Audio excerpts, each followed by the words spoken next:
Yo, what is up, guys? Lucky here with another video, and today I'm gonna discuss my top 5 legends in Apex, ranked wise. Now, I'm gonna mention it at the beginning once again. Watson to me is neutral simply because they do play her in scrims and in pro competitive competition, so she's very useful for ranking, camping to the last circle once you get the RP that you lost for entering the game, and then fighting it out. So she is very useful for that, but the fact that you have to camp, that's really her only good strategy is camping, dropping her ult down.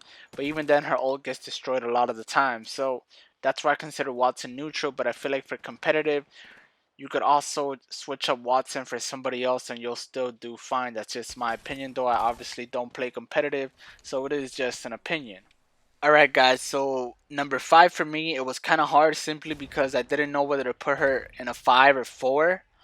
But number 5 for me will be Bangalore. Yes, I consider her very useful in rank simply because you can push with the smoke and you can smoke your enemies out, or you can smoke the teammates out if you need them, to be revived. And if you're being pushed, or if you want to push, you drop the ult and you push. The enemies are obviously going to try to go inside a house so you can frag up the house. Or if you're being chased, you could drop the ult, you could disappear with the double time. So Bangalore to me is very useful in ranked. I will place her at a 5.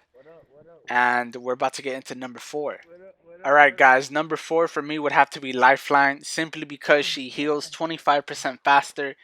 And if you give her a gold shield, which I know not a lot of people like to do that, but I've had teammates do that, she is a threat in the lobby. Not only was she healed within 2 seconds and be back in the battle, but if you manage to crack her shield and she runs to heal, just know she most likely dropped the drone or is popping a Phoenix. And when you turn that corner, you're going to get hit with a Peacekeeper or you're going to eat the clip of an R99.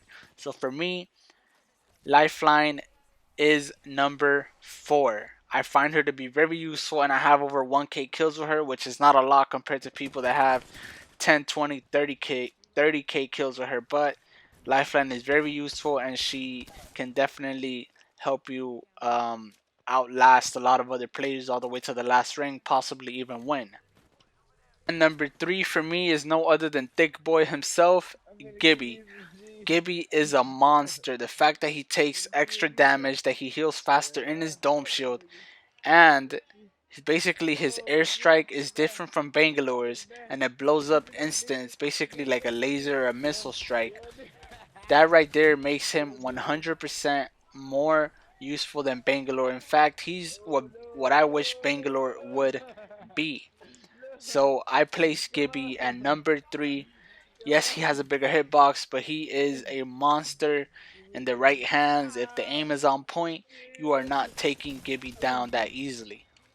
Alright, guys, so number 2 and 1 were even harder for me simply because you guys already know which 2 I'm gonna pick. And I'm sorry, but Pathfinder gets number 2 simply because he has a broken hitbox, not a small hitbox. So you guys already know what number 1 is. But the reason I put Path for number 2 is because he offers the high ground. He can grapple in and out of combat. He can grapple extremely fast when he hears a gunfire. He can legit launch himself. And the fact that he can be a little far and then pop back up into battle to help the teammates is amazing. And honestly, Pathfinder is fun to play. He's a very tall legend. So that's something you have to get used to when you play him compared to playing Wraith, Lifeline. They're smaller legends, and they tend to hit the torso more. Pathfinder is taller, but Pathfinder is an absolute GOAT in Apex. He is the high ground king. All I have to say is that him and Octane and one team are insane. You are not going to catch both of them at all. But let's get into number 1, which is Wraith. Wraith is overpowered. She's able to know when enemies are aiming at her, when there's traps nearby. She can set a portal to be in and out. She can step into the void to avoid damage. And she has the smallest hitbox in the game. It is extremely hard to hit her, as you guys have seen in my live videos or when I play Wraith. People just miss me all the time. And I always have the upper advantage because I know where the teammates are at. And I know that I am being aimed at now. This can change when Revenant or when Rosie comes out, if you guys have been keeping up. But we'll talk about that in a different video. But Wraith is number one when it comes to ranked for me. Alright guys, so without further ado, that is my top 5 best characters to play pretty much in ranked and Apex. That's just my personal opinion. I don't play all of these characters, but that is my personal opinion. So without further ado guys, leave a comment, like, subscribe.